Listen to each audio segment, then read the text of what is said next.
इस बात को स्वीकार करती हूं कि जब तक आपने मुझे यहां आमंत्रित नहीं किया था, ये निमंत्रण नहीं भेजा था, और आपकी घुमतू, अर्धघुमतू और विमुक्त जनजातियों के बारे में जब तक आपने मुझे नहीं बताया था, मैं सच कह रही हूं, मैं भी अनजान थी। लेकिन आज आपके माध्यम से, आपके इस विभाग के माध्यम से, इस कार्यक्रम के माध्यम से, मेरे जैसे जो भारत की राजधानी दिल्ली और शहरों में रहते हैं, जो आप लोगों के संघर्ष को नहीं जानते हैं, आज हम उससे वाकिफ हुए हैं। और मैं अपनी बात को अगर रखूं, उससे पहले, सबसे पहले देश के स्वतंत्रता सेनानी, देश के प्रथम प्रधानमंत्री, भारत रत्न पंडित जवाहरलाल नेहरू जी को श्रद्धांजलि देती हूं और याद करती हूं कि आज जहां पर आप बैठे हैं, 1871 में आपको अंग्रेजों ने नोटिफाइड किया।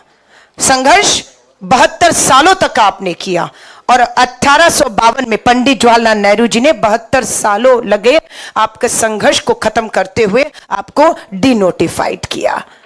लेकिन आज मैं जब इसकी जानकारी लेती हूं तो मुझे पता लगता है कि मात्र 200 जो ट्राइबल कम्युनिटी है, कुल तो बता रहे हैं कि 1200 से अधिक है, 1200 के करीब, लेकिन मात्र 200 ही डिनोटिफाइड हुई। और जब वो डिनोटिफाइड हुई तो क्या हुआ, उन्हें SC, ST, OBC वर्ग में उन्हें स्थान मिला और बाबा साहब अंबेडकर जी, जिनका हम जिक्र कर रहे हैं, उनके संविधान के तहत आपको हक अधिकार मिलने शुरू हुए हैं।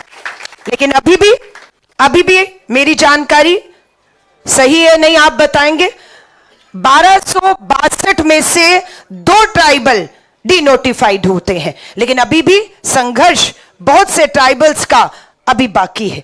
लेकिन ये संघर्ष खत्म करने का एक ही मात्र रास्ता है, वो रास्ता जिस पे श्री राहुल गांधी जी चल चुके हैं, वो रास्ता है जातीय जनगणना कराने का।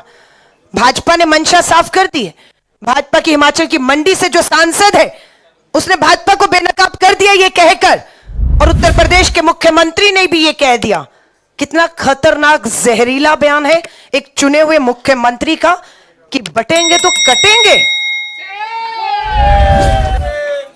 ये भाषा एक चुने हुए सबसे बड़े राज्य के मुख्यमंत्री की और उन्हीं की सांसद से बार बार टीवी इंटरव्यू में पूछा गया कि जातीय जनगणना होनी चाहिए तो नहीं होनी चाहिए, तो भाजपा के मंसूबे जो अंदर कमरों में है, प्रधानमंत्री जी कुछ कह रहे हैं, गृह मंत्री कुछ कह रहे हैं, पर बंद कमरों की मीटिंगें वापस आई और उन्होंने कहा कि बिल्कुल ये नहीं होनी चाहिए, जातीय जनगणना नहीं होनी चाहिए। नहीं होगी तो सही कहा, कैसे पता लगेगा कि कितने हमारे घुमंतू, गैर घुमंतू और हमारे जो है विमुक्त जनजातियां हैं, उनके हक और अधिकार क्या है जो संविधान में है।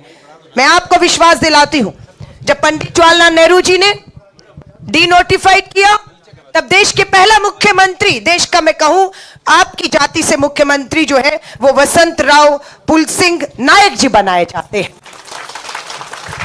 ये संभव तभी हो पाया जब उन्हें नोटिफाई से डिनोटिफाई किया गया, उन्हें समाज में हक और अधिकार दिए गए और मुख्यमंत्री के पद तक उन्हें पहुंचा। रैंके कमीशन का गठन 2008 में, इसकी रिपोर्ट बताती है कि मात्र जो है 15 करोड़ की आबादी थी आपकी।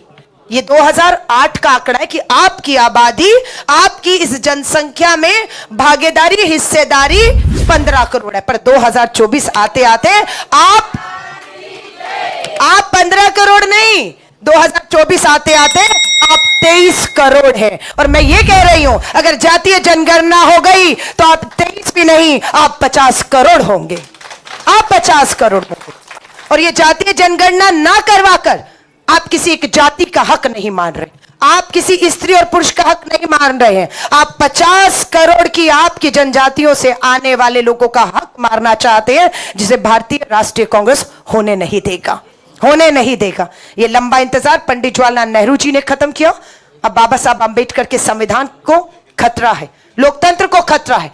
लगातार बात होती है ये क्यों चूके, प्रधानमंत्री मोदी जी ने क्या कहा था, तीसरी बार 400 पार, क्या हुआ सच, बहुमत से चूक गए आप।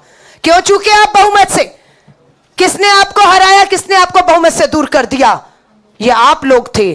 क्यों, क्योंकि वे जाति जनगणना के खिलाफ थे, संविधान में मिले हक अधिकार आपको देने के खिलाफ थे, इस संविधान को बदलना चाहते थे, इसलिए आपने उन्हें हराया है। दलित, SC, ST, OBC वर्ग ने मिलकर इनका जो तानाशाही का रथ था उसे रोकने का काम किया है। मैं आपसे फिर कहूंगी, थोड़ा धक्का और लगा दीजिए, थोड़ा धक्का और लगा दीजिए, मुकुल जी बैठे हुए हैं। जम्मू कश्मीर और हरियाणा के चुनावों की घोषणा हो चुकी है। सितंबर में 2 राज्य इनके हाथ से हम छीनने वाले हैं। और जैसे ही महाराष्ट्र, बुल्डाना से आप लोग आए हैं, महाराष्ट्र और झारखंड में भी हमारे बहुत से आदिवासी भाई बहन आते हैं। और जिस तरह ही झारखंड और महाराष्ट्र में ये बाहर होंगे, आप देख लीजिएगा दिल्ली से बाहर हो जाएंगे। और आपके हक, आपके अधिकार, के राजू जी ने कहा है, ये राहुल गांधी जी का वचन है कि आपको आपके हक और अधिकार हम दिलाएंगे। आज मुक्ति दिवस के तौर पर मनाया जा रहा है, उसके लिए आपको हार्दिक बधाई और शुभकामनाएं देते हैं। ये संघर्ष न्याय का हक मिलने तक यूं ही जारी रखिएगा। और मैं एक बार फिर से SC/ST डिपार्टमेंट के तमाम जो यहाँ पर कार्यकर्ता पदाधिकारी खड़े, राजेश लिलोथिया जी के नेतृत्व में, आपको तहे दिल से बधाई देती हूँ कि मेरे जैसे अनजान व्यक्ति को भी आपने इन जातियों के संघर्ष के लिए, हक अधिकारों के लिए जागरूक ही नहीं किया, मुझे भी आपकी लड़ाई में शामिल किया है। और मेरी बहनें यहाँ पर बैठी हैं, मैं आप बहनों को कहूंगी, मुझे खुशी है कि आपको इस लड़ाई को लड़ने के लिए मेरी बहनों को अग्रिम पंक्ति में लाकर खड़ा करने का आपने काम किया है। मेरे भाइयों ने अपनी कुर्सियां इन्हें दी हैं। और मैं आपको यह भी कह रही हूं, ये 33% आरक्षण कानून पास हो चुका है। जिस दिन लागू होगा उस दिन इसी समाज की बहनें संसद में भी पहुंचेंगी, निवस्त्रों में पहुंचेंगी, अपने हक अधिकार की आवाज उठाएंगे, मुझे विश्वास है। लेटेस्ट अपडेट के लिए हमारे चैनल न्यूज इंडिया फर्स्ट को लाइक, शेयर एंड सब्सक्राइब करें। एंड यस, बेल आइकन को प्रेस करना ना भूलें।